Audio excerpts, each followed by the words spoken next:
नमस्कार, मैं हूं संजय शर्मा। आप देख रहे हैं 4 PM न्यूज नेटवर्क।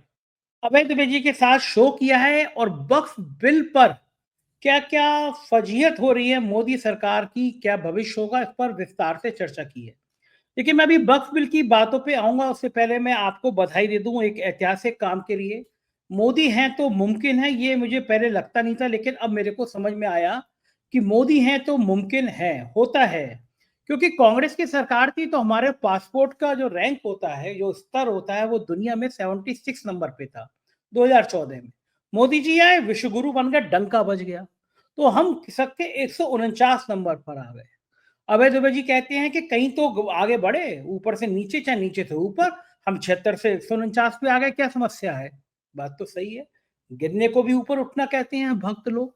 दूसरी फजीयत हो गई कि टाइम मैगजीन, जिसपे पहले पन्ने पे छपने के लिए अपने मोदी जी बेकरार रहते थे, उसने 100 प्रभावशाली लोगों की लिस्ट जारी की है। मोदी जी के दुश्मन बांग्लादेश के राष्ट्रपति का तक तो नाम है, लेकिन किसी भी भारतीय का नाम नहीं है। अब भक्त लोग कहेंगे टाइम मैगजीन बकवास है, इसको कूड़े में फेंक दो। फेंक भी देना चाहिए भक्तों के हिसाब से। आते हैं वक्फ कानून पर। सुप्रीम कोर्ट ने जो भिगो भिगो के जूते मारे हैं, उसने मोदी सरकार की नींद उड़ा दी है। मैंने अभय जी से कहा कि जब इस तरह फजीयत होती है तो कोई नई स्टोरी, कोई नई अब चीज सामने आ जाती है। कहीं ऐसा ना हो भारत में कोई नई स्टोरी सामने आ जाए और जोशी जी प्रधानमंत्री कार्यालय से गोदी मीडिया के चैनलों को कहें कि बंद करो सुप्रीम कोर्ट की बात, अब इस मसले पर हिंदू मुसलमान पर बहस करो। जैसे बताया जाता है कि बंगाल में मुर्शिदाबाद की हिंसा में जो 150 लोग पकड़े गए, उन्हें बंगला आती नहीं थी, उन्हें हिंदी में बयान देने पड़े। ममता बनर्जी आरोप लगाई रही हैं कि हिंसा कराने वाले लोग कहां से आ रहे हैं, पड़ताल जारी है। वक्फ बिल पर इतनी फजीहत के बाद सरकार के सहयोगी दल क्या करेंगे और खुद सरकार क्या करेगी? अभय दुबे जी के पास चलते हैं। आपसे रिक्वेस्ट है, चैनल को सब्सक्राइब और ज्वाइन करिएगा। चलते हैं अभय जी के पास। 4 PM न्यूज नेटवर्क में स्वागत है अभय दुबे जी आपका। एक लाइन थी, वो गाना था, दिल के अरमा आंसुओं में बह गए। तो मैं ये कह सकता हूँ कि आज दिल के अरमान नालियों में बह गए। सुप्रीम कोर्ट ने कहा जब तक फाइनल ऑर्डर नहीं, कोई आप संपत्ति नहीं बेचेंगे, कोई नियुक्ति नहीं करेंगे। और जो इस बीच में बहस हुई है, जो कपिल सिब्बल ने तर्क रखे, बाकी लोगों ने तर्क रखे, वो लाजवाब थे। उन्होंने कहा ये एक विधेयक नहीं है, ये एक रिवायत है, एक विश्वास है, एक भरोसा है। मतलब जो लॉजिक था वो बहुत ही मार्वलस लॉजिक कहूंगा मैं, और ये साबित कर रहा था कि सरकार किस तरह से कितना गलत कानून लेकर आई है एक समुदाय विशेष को टारगेट करने के लिए। आपको क्या लगता है कि एक हफ्ते के बाद, जो शायद एक हफ्ते का ही टाइम है, उसके बाद क्या फैसला आएगा? क्योंकि अभी तक की जो कमेंट हैं, जो टिप्पणियां हैं, सीजेई साहब ने कहा कि हम जब जज यहाँ बैठते हैं तो किसी समुदाय के नहीं होते वो लोग। अब वो बहुत अच्छी टिप्पणी है कि काश चंद्रचूड़ को ये बात समझ में आती। बाद में जो गणेश जी की आरती कराने के लिए प्रधानमंत्री वो घर बुला बैठे थे, या उन सुप्रीम कोर्ट के चीफ जस्टिस को समझ में आती जो मनचाहे फैसले देकर राज्यसभा पहुंच गए। लेकिन खन्ना साहब की बात बड़ी अच्छी लगी मुझे कि जब जज बैठते हैं तो किसी धर्म के नहीं होते, वो न्याय के लिए होते हैं। क्या लग रहा है आपको, अब ये जो अगली तारीख होगी उस पर क्या फैसला आ सकता है?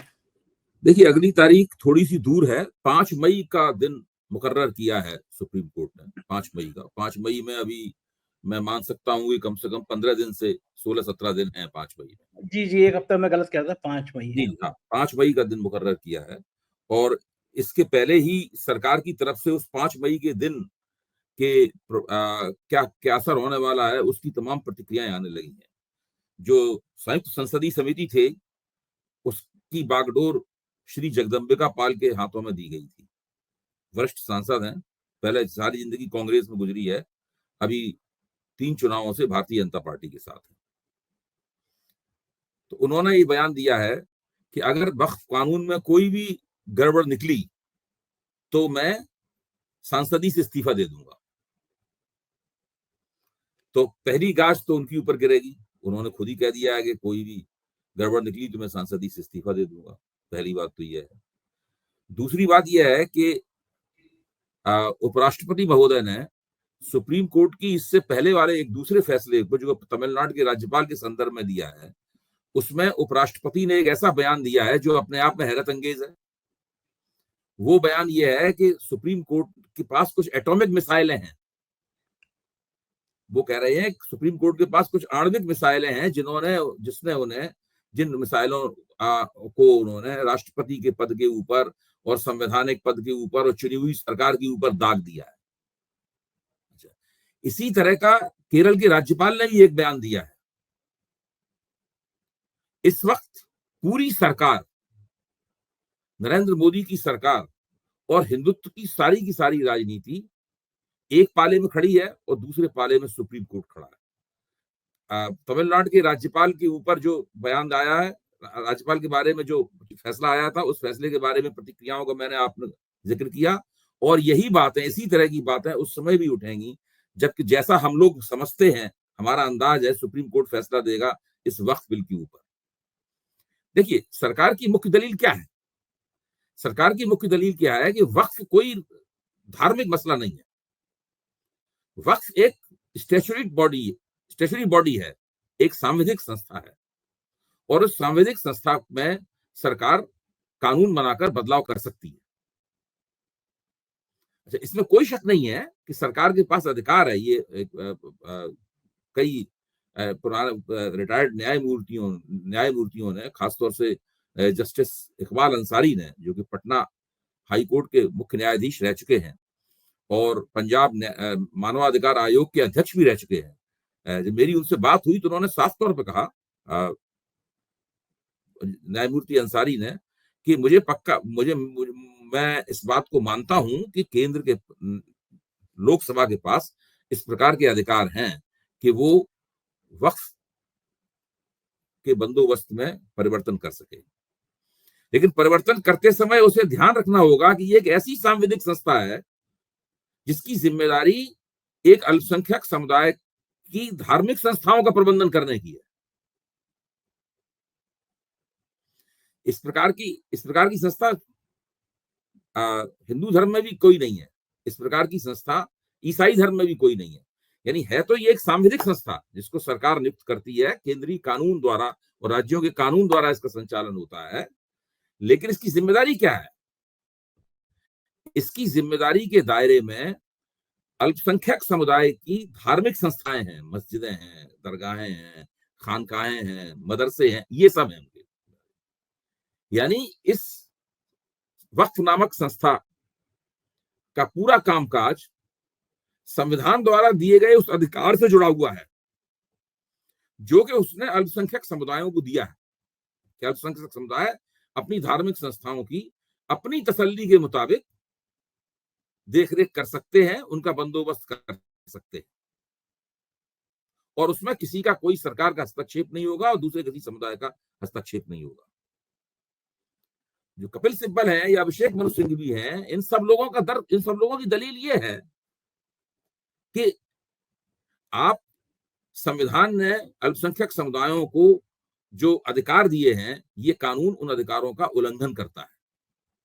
इसी के साथ दूसरी दलील ये है कि संविधान ने न्यायिक अधिकारियों को, जुडिशियल ऑफिसर्स को जो अधिकार दिए हैं कि वो एक फैसला दे और जिसका रिव्यू, जिसकी समीक्षा केवल दूसरा जुडिशियल अधिकारी ही कर सकता है, ये उसका भी उल्लंघन करता है, क्योंकि ये इसका अधिकार उसने एक कार्यपालिका के अधिकारी को दे दिया है, चाहे वो कितना भी बड़ा क्यों ना हो, डिस्ट्रिक्ट मजिस्ट्रेट को दे दिया।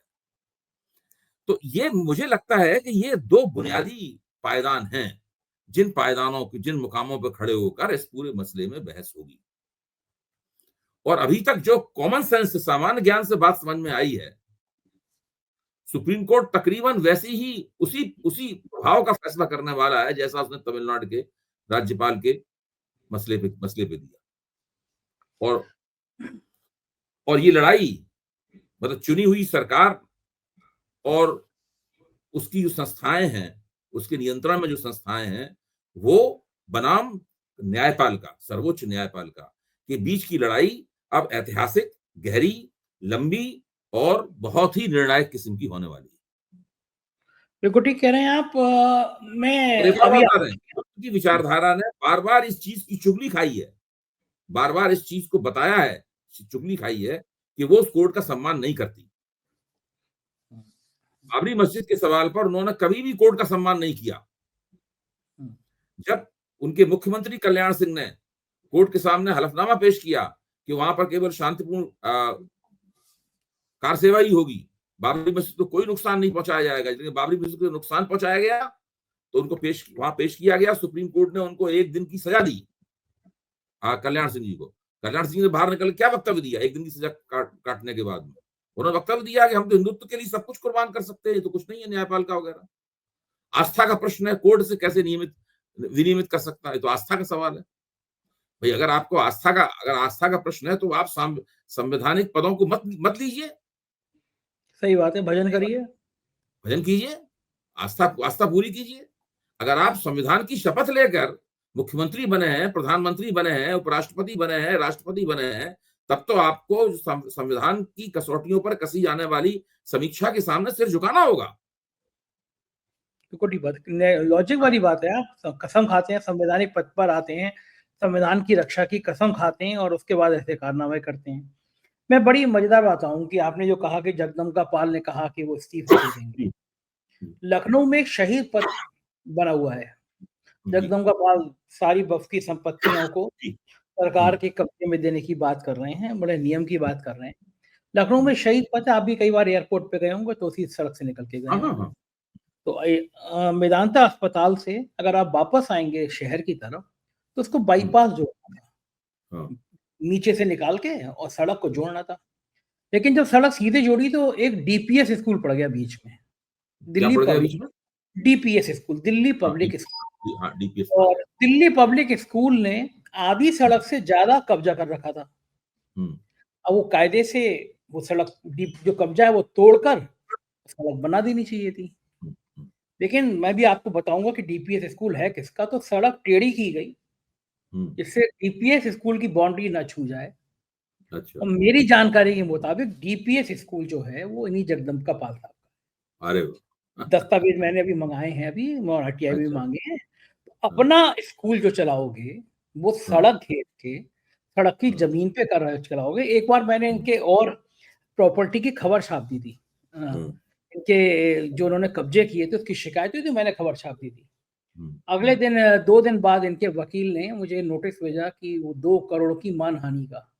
तो मैंने वकील को जवाब दिया कि आप मानहानि करिए, मतलब हम तो चाहते हैं आप आइए अदालत में, हम दस्तावेज रखें कि आपने कहाँ का कब्जे किए, हमने किस आधार पे खबर लिखी।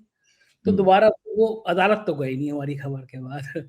लेकिन दुनिया भर के कब्जे हटा रहे हैं, अपना स्कूल उन्होंने ऐसे बना रखा। ये तो है जगदम्बिका साल, एक दिन के मुख्यमंत्री थे वो, क्या क्या कानून का पालन हुआ पूरे देश ने देखा। एक और मैं महत्वपूर्ण बात करना चाहता हूँ कि जो आज की टिप्पणियां हैं ये सरकार को बहुत चिंतित करेंगी और सोशल मीडिया पे सरकार की खिंचाई भी हो रही है। मैं तो हाथ जोड़ के दुआ कर रहा था कि कोई होता है ना कि जब कोई ऐसी सरकार की फर्जियत वाली खबर होती है तो एक बड़ी खबर आ जाती है, कहीं से दंगे की खबर आ जाती है, कहीं से पॉलिटिकल खबर आ जाती है, जिससे गोदी मीडिया को जोशी साहब एक पर्ची भेज देती हैं, फोन कर देती हैं, मैसेज कर देती हैं कि अब इस खबर पे बुलेटिन चलाओ। तो आपको लगता है कि अगले कुछ घंटों बाद कोई एक बड़ी खबर आ जाएगी? बंगाल में मुर्शिदाबाद में जो हिंसा में पकड़े गए हैं, आज सोशल मीडिया पे वायरल हो रहा है, उसमें से जो 150 लोग पकड़े गए हैं उन्हें बंगाली आती नहीं है, उन्होंने अपने बयान हिंदी में दी। ममता बनर्जी ने आरोप भी लगाया कि कहां से लोग आए थे और क्या करने आए थे। लगता है कि आपको इस खबर को प्लांट करने के लिए कोई बड़ी खबर आ सकती है? भाई एक खबर तो शुरू से ही चलाई जा रही है, इसको जो ईडी के जरिए गांधी फैमिली के ऊपर हमला किया गया है, तो वो तो खबर इसीलिए चलाई जा रही है। उस मामले में कोई दम नहीं है, मामला बिल्कुल अदालत में फुस हो जाएगा। चार्जशीट दाखिल कर दी गई है। एक 13 साल पुराना, 12 साल पुराना मसला जो है ना, 2012 13 साल पुराना मसला, 2020 तक तो सुब्रमण्यम स्वामी उसका मुकदमा लड़ते रहे हैं। एक तो उसके जरिए इस पूरे मामले को स्पिन देने की कोशिश की जा रही है। अब हो सकता है कि बंगाल के ऊपर कोई हस्तक्षेप करें, वहां पे कुछ करें, तो उसके जरिए उसमें कुछ स्पिन देने की कोशिश हो। लेकिन इससे काम चलेगा नहीं। देखिए, इस प्रकार के जो मैनेजमेंट होते हैं, हेडलाइन प्रबंधन होते हैं, जो सुर्खियों को प्रबंधित किया जाता है, इससे बहुत थोड़ी देर के लिए ही राहत मिलती है, क्षण भर की राहत मिलती है। क्योंकि मसला जो है वो आप देखिए, अब राहुल गांधी ने तय कर ली, खबर आ रही है कि राहुल गांधी इसमें किसी भी सीमा तक जाने के लिए तैयार है। वो कह रहे हैं हमें जेल भेजना हो जेल भेज दो। सोनिया गांधी भी जेल जाने के लिए तैयार हैं। और सरकार जानती है कि अगर ये नेता जेल चले गए और सरकार ने गलती से इनको जेल में बंद कर दिया तो इनके पक्ष में इतनी ज्यादा हमदर्दी उमड़ेगी कि सरकार के लिए फिर अपने खिलाफ चल रही लहर को रोक पाना मुश्किल हो जाएगा। भाई ये तो एक ऐसा मसला है जिसके अंदर सारी चीजें नोशनल उसके अंदाज के ऊपर चल रही हैं। भाई कांग्रेस का अखबार है, कांग्रेस की संस्था है, वो संस्था भी कांग्रेस की है जिसके ऊपर आरोप लगाया जा रहा है कि ये इस संपत्ति को घोट जाना चाहती है, और वो संस्था भी कांग्रेस की है जिसकी संपत्ति बताई जा रही है। उसमें भी कांग्रेस के कोषाध्यक्ष और महासचिव हैं, उसमें भी कांग्रेस के कोषाध्यक्ष और महासचिव हैं। मतलब ये पूरा मामला इस तरीके का है, वो ना एक पैसे की संपत्ति बेची जा सकती है, ना एक पैसे की संपत्ति किराए पर उठाई जा सकती है, ना किराए का इस्तेमाल किया जा सकता है, किसी तरह से उसका उपभोग भी नहीं किया जा सकता, उसका किसी तरीके से अपने खाते में नहीं डाली सकती, कुछ नहीं हो सकता उसमें। बिल्कुल एक मसले में एक तकनीकी किस्म के मसले को बना के ये पूरा का पूरा प्रपंच बनाया जा रहा है। तो ये सब बातें की जा रही हैं कि किसी तरीके से जबरदस्त स्पिन दिया जाए पूरे मसले को। अब यहां समस्या ये है कि आप वक्फ का कानून बनाकर, मुझे लगता है कि सरकार कहीं ना कहीं अपने आप को थोड़ा फंसा हुआ महसूस करती है। जैसे जैसे दिन गुजरेंगे और सुप्रीम कोर्ट ने जो कहा है, सरकार काफी फंसा हुआ महसूस करेगी। उधर राज्यपाल वाले सवाल में पहले से ही सरकार फंसी हुई थी, क्योंकि भारत के इतिहास में ऐसा कभी नहीं हुआ इस तरीके से कोई कानून जो है ना वो लागू किए हुए पारित हुए माने जाए।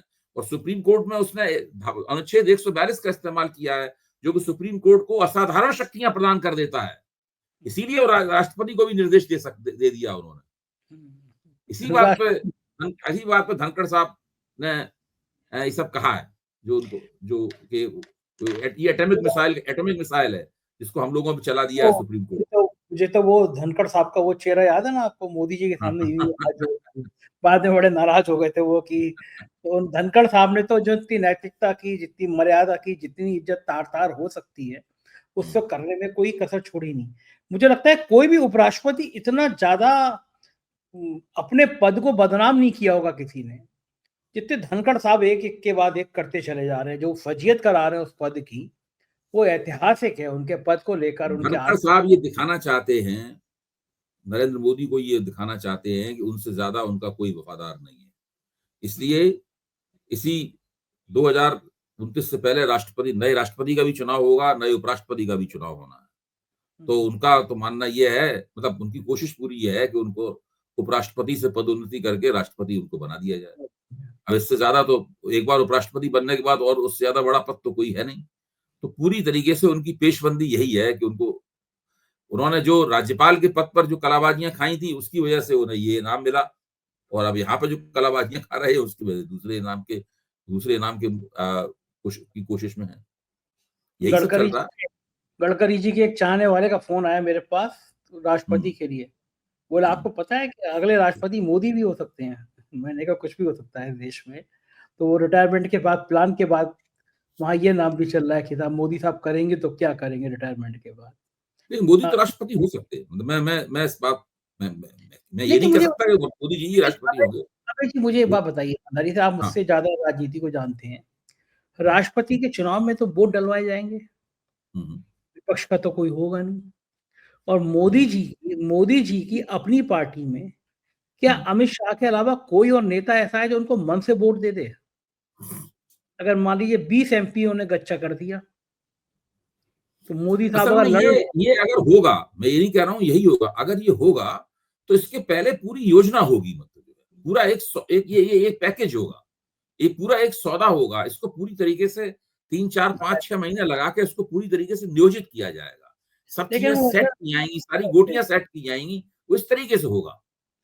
क्योंकि अगर इसमें कोई गड़बड़ हो गई तो फिर बहुत ही बदनामी होगी, सब खेल ही खत्म हो जाएगा, सारी बेइज्जती हो जाएगी इसमें गड़बड़ हुई तो। लेकिन एक कहावत है ना कि जब बुरा वक्त होता है तो ऊंट पर बैठे आदमी को भी कुत्ता काट लेता है। हाँ, वो सब जैसे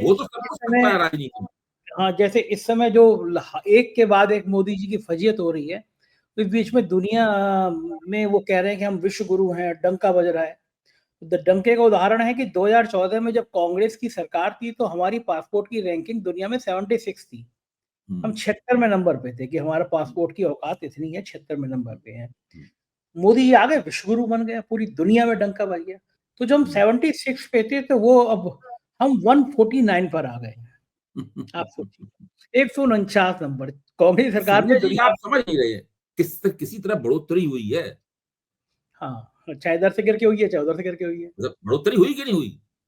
बीमारी आप इस तरीके से आप देखिए प्रशंसा कीजिए। मुझे याद है वो अमेरिका में जो हाउडी मोदी कार्यक्रम हुआ था, तो उसमें जब नरेंद्र मोदी उनका हाथ पकड़ कर तेजी से चक्कर लगा रहे थे और वो अब की बार ट्रम्प सरकार का नारा लगा रहे थे, तो हमारी बगल में गोपाल जी बैठे हुए थे सीएनबीसी आवास पर, जो भारतीय जनता पार्टी के प्रवक्ता हैं। तो उन्होंने मुझसे कहा कि क्या ये अमेरिका में कितना शानदार कल्चर है, कितनी तारीफ करते हैं ये लोग। हमारे यहाँ आलोचना कर, मेरे ऊपर छींटाकशी कर रहे थे। हमारे यहाँ आलोचना की जाती है, यहाँ भी इसी तरह की तारीफें होनी चाहिए। आप भी वो संस्कृति अपनाइए। नहीं, अगर हम अपना ऊपर नहीं नंबर बढ़ रहा है, तो नीचे की तरफ तो बढ़ रहा है।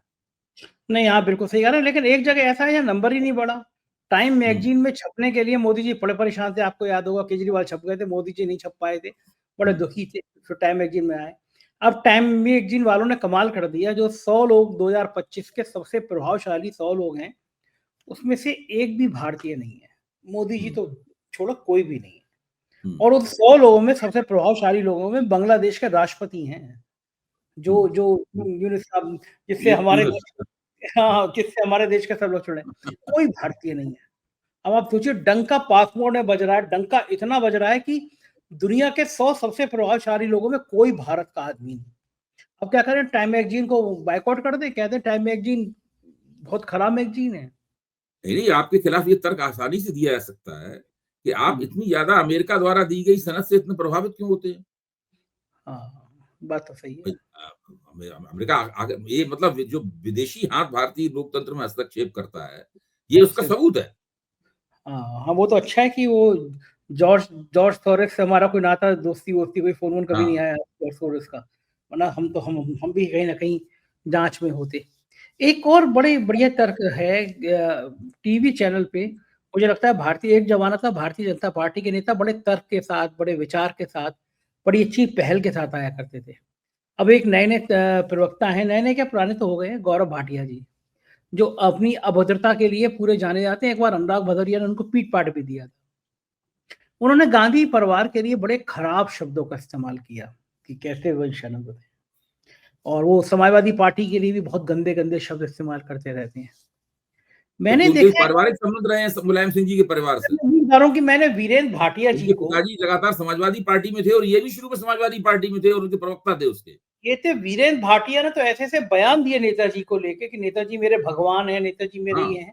तो जो, यानी जो अपने पिता के आदर्शों को भी ताक पे रखकर गाली दे सकता है नेता, उस नेता से क्या अपेक्षा? गौरव भाटिया की क्या जो अभद्रता है, बदतमीजियाँ हैं, वो इसीलिए कि जो अपने पिता का, वीरेंद्र भाटिया के जो भाई सबसे भारतीय जनता आदर्श। पार्टी में एक संस्कृति है कि जो व्यक्ति अति उत्साह में और बिल्कुल बेलगाम होकर सरकार का, मोदी जी का और सब लोगों का समर्थन करता है और विपक्ष को बुरी तरीके से गरियाता है, वो ये इन सबके अंदर ये इस प्रकार की भावना है कि इसका उन्हें राजनीतिक लाभ मिलेगा संगठन के अंदर पदोन्नति का।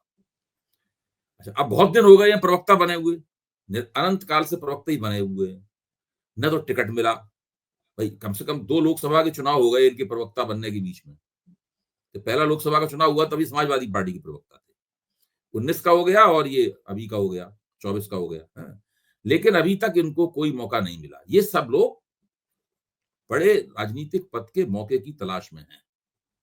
संबित पात्रा को 2 बार अ, लोकसभा का टिकट मिला, एक बार उड़ीसा से वो हार गए, इस बार वो फिर जीत के सांसद हो गए। लेकिन अब उसके बाद भी कुछ नहीं प्राप्त हुआ, सांसद बनने के बाद में कुछ नहीं प्राप्त है, अंततः वो प्रवक्ता ही। हुँ। बहुत सारे जो प्रवक्ताओं की श्रेणी है भारतीय जनता पार्टी में, उसमें से बहुत कम लोग ऐसे हैं जिनको मंत्री पद कहीं प्राप्त हुआ है।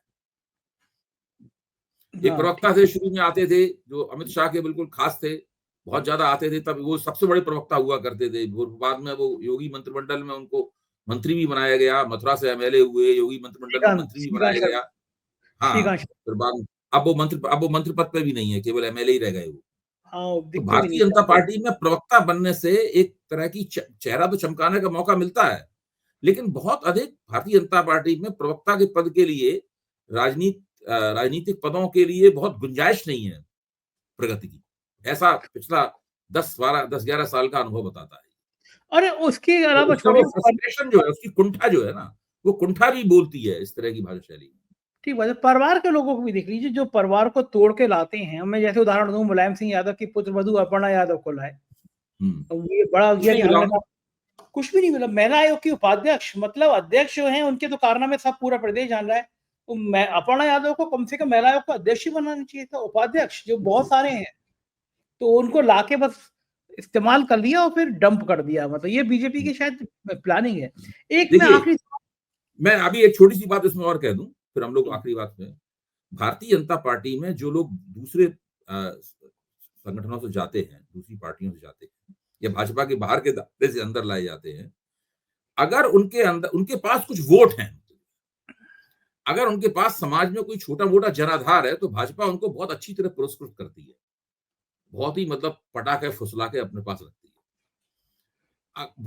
बाकी ज़िम्मेदारी दे सकती है संगठन की, बाकी और किसी कुछ नहीं मिलता है। ये देखने को मिल रहा है। एक आखिरी बात मैं पूछूँगा कि पिछले दिनों स्टालिन ने सारे दिल्ली के सारे देश के बड़े-बड़े अखबारों में विज्ञापन दिया। कुछ समय पहले की बात है, कुछ महीने पहले की बात है, और उसमें विश्वनाथ प्रताप सिंह की आदमकद प्रतिमा लगनी थी शायद। मुख्य हुँ, अतिथि अखिलेश यादव को बनाया गया। तो जी। लोग चौंके कि ये वहाँ पे मुख्यमंत्री क्यों बनाया गया है अखिलेश यादव को साउथ में। अब कल जो है अखिलेश यादव उड़ीसा गए। उड़ीसा में भी उन्होंने एक बड़ा एक कार्यक्रम किया। हुँ। तो क्या आपको लगता है अखिलेश यादव अब पार्टी का विस्तार साउथ में भी करना चाहते हैं? नहीं देखिए, अखिलेश यादव की पार्टी मुख्य तौर पर उत्तर प्रदेश केंद्रित है, सारी ताकत उनकी यहाँ है, बाकी जगहों पे छोटी-मोटी ताकत है, जैसे महाराष्ट्र में छोटी ताकत है, बिहार में भी छोटी ताकत है। और चूँकि वो समाजवादी पृष्ठभूमि से आते हैं, तो समाजवादियों के एक ज़माने में एक नेशनल नेटवर्क था, तो उसमें क जगह-जगह उनके लोग हैं।